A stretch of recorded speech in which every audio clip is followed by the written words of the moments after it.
Hello, this is video number 2. We're going to look at Daniel 11.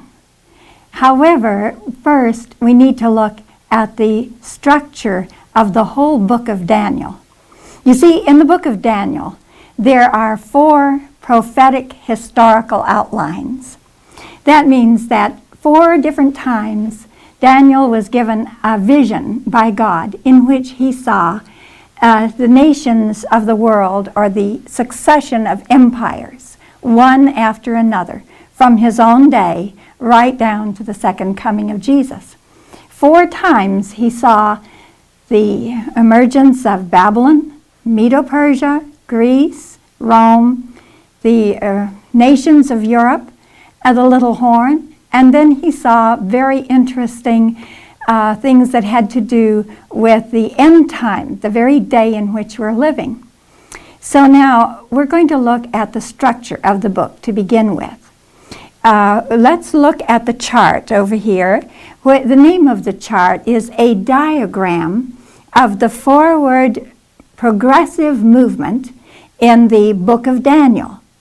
We're going to find in these 4 visions that Daniel saw the history of the world as outlined here on 4 horizontal lines.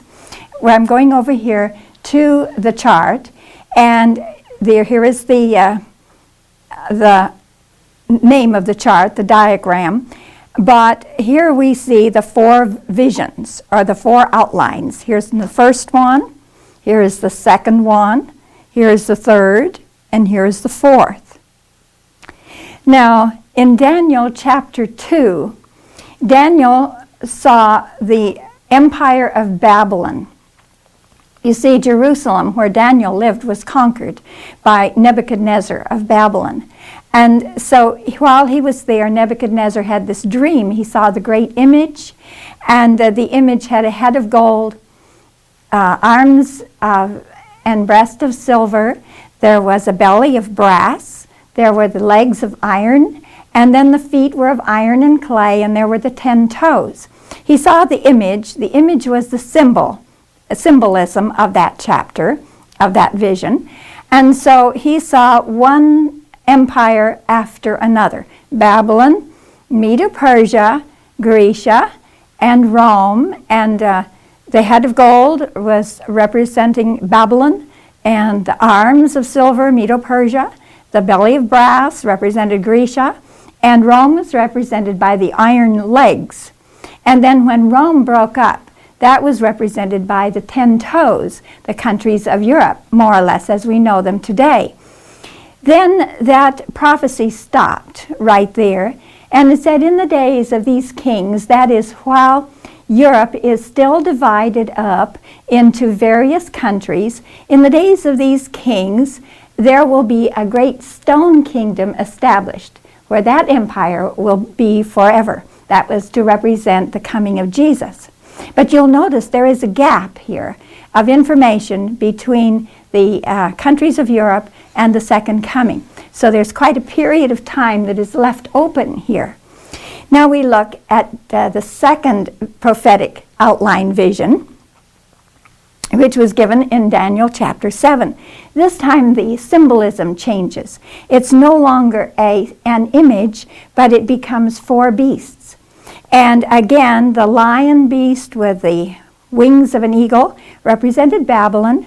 And by the way, that symbol was, you can go into the museum in New York today, and you can see a replica of the Ishtar Gate of Babylon. And on that gate, the 2 leaves of the gate, you'll see the great lion with eagle's wings. Everyone that went in and out the gate of the city knew that the lion with eagle's wings represented Babylon. So we see Babylon.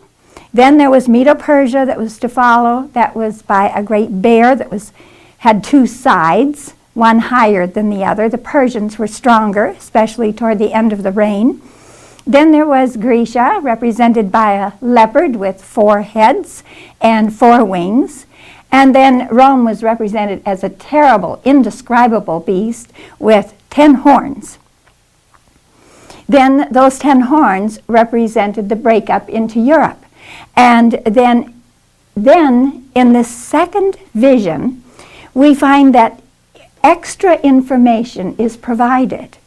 It said that there was, out of those 10 horns, there came a little horn. And that is a very important thing, because here you have Babylon, first empire, Medo-Persia the second, Grecia the third, Rome the fourth.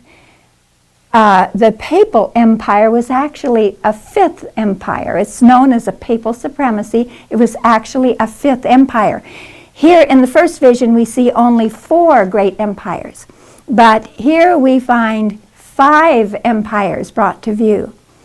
Then if we look in Daniel 8, we see the third vision. And this time, by the time that he had this vision, he was actually an old man. And Babylon had already given way to Medo-Persia. So he begins his vision with Medo-Persia, and it's represented by a ram that had 2 horns. And then there was Grecia that had the one great horn, and then from that horn he leaps immediately over to the little horn on past, and he goes down, clear down to the 2300-day prophecy.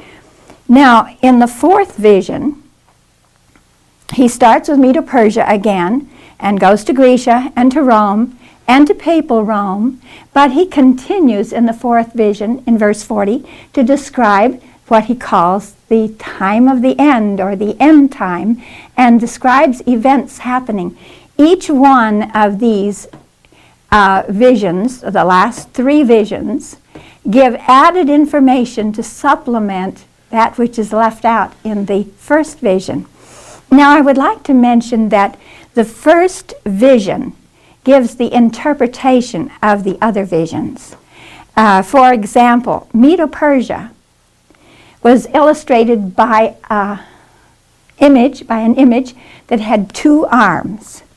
But in the second vision, Medo-Persia was demonstrated by a bear that had 2 sides, one higher than the other.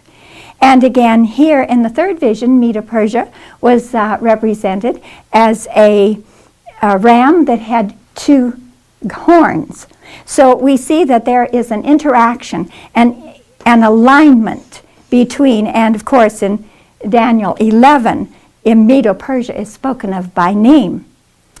As we come over to the 10 toes of the image, we find that there were 10 horns. So these are interlocking prophecies. And it's very important that we look at all 4 of these prophecies as one unit, because what we don't get in the information here is added, and in each prophecy it brings